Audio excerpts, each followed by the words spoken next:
Wait, before you skip this video, just give me 10 seconds. If your iPhone is stuck on iPhone lock to owner or iCloud activation lock, I know exactly how frustrating that feels. It's like your phone turns into a useless brick, and no matter what you try, nothing works. Maybe you forgot your Apple ID, maybe you bought a second-hand iPhone, or maybe it just randomly got locked. Whatever the reason, you're here because you want a real solution.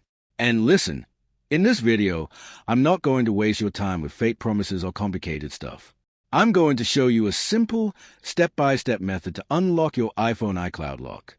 If you follow exactly what I show, there's a very good chance you can fix your device yourself. But here's the important part.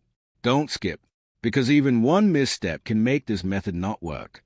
So just relax, watch carefully, and follow along with me. And if for some reason this method doesn't work on your iPhone, don't worry. Just drop a comment with your iPhone model and iOS version, and I'll personally try to help you with a solution. So yay, if you're ready to finally unlock your iPhone and actually use it again, let's get started.